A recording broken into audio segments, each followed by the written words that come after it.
Hey guys, welcome back to the channel. Just a quick update before we get into the video. For the channel, we recently unlocked the community tab, and moving forward I'll be posting updates regarding the videos and regarding updates on the channel on that tab. So that way I don't need to create small videos regarding updates. So if you guys want to keep in touch and keep up to date with those updates, or if you just want to interact more with me, be sure to subscribe so that the updates show up in your feed. Another thing that you guys have been asking a lot of is whether or not I'm going to stream. Personally, I don't feel like there's much for me to stream regarding Maplestory content because a lot of it will end up just being training or doing the same things over and over. But if you guys are interested in seeing me stream, please let me know. This will probably be updated eventually in the community tab as well, so if you're interested in seeing me stream, keep an eye on that community tab as well. So moving on to the main reason why I'm making this video, it is the Awake update that is coming up very soon. So we all know that the Awake update is a pretty big one. There are a lot of new things that are happening, namely the new 5th job skills. So for the Paladin series, it's probably going to be on hold until the new 5th job skills come out. I'll still be working on the character in the background, but I don't see a point in handicapping myself in the boss fight when I can just wait about a week to get the new 5th job skills, which will make clearing Chaos Vellum a little bit easier. Alongside that big update, one of the biggest things that actually impacts the series to a significant extent is the fact that Nexon has decided that equipment with the same name no longer count as multiples for the set. If you guys are following this series, you guys know that I'm using the alien set with double pendant, and once the Awake update hits, the double pendant will only count as a single pendant.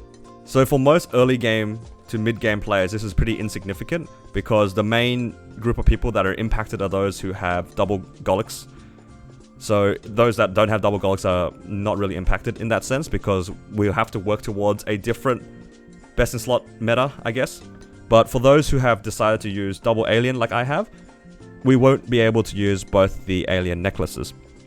And the issue for me is that one of my necklaces is already a legendary with 2 lines, and not to mention that the earring is already unique with basically 2 lines as well. So once the update hits, I'll be losing this second alien necklace, and I'll be losing the 50 attack bonus. And also, obviously, the 12 star and existing unique potential. So, moving forward regarding that, I'm going to be swapping out my belt with the alien belt, and I'll have to re-gear this so then it can match what the Ayame's treasure used to be, because, again, I don't want to throw away the alien fragment set, and I don't think a 2 set is worth keeping. So as a compromise, I'll be wearing the alien fragment belt instead. As for what I'm going to replace the alien fragment necklace with, I'm not too sure yet. I'm either going to keep it or I'm going to replace it with a Mechanator pendant. I don't know which one will be better, and we'll just have to wait and see once the update hits, because all that this will add is just raw stats, whereas the Mechanator pendant will add the 7 boss set, which gives us more IED and some attack and all stats as well. So we'll have to see how that goes. I think in terms of raw stats, the Mechanator pendant is probably better, and the only reason why I'm not using the boss set is because the alien fragment set gives me 50 attack. All in all, I'm going to replace the belt with the alien fragment set and probably the pendant with a Mechanator. Unless I get a Dominator pendant from Arcarium, but that's quite unlikely. But if it does drop along the way, then I'll be using that instead of the Mechanator. Also regarding the Paladin series, the gap from clearing 3-door CRA to Chaos Vellum is quite large, and it will probably take me quite some time to prepare for it. And because of that, the rate of videos that I'm going to be releasing for the Paladin series will be a lot slower. I'll probably release 1 or 2 videos in between showing things like Hard Magnus and maybe Hard Golics, so you guys can also have an idea of how to deal with those bosses, but there'll probably be not many updates in between now and when I actually try to do Chaos Vellum.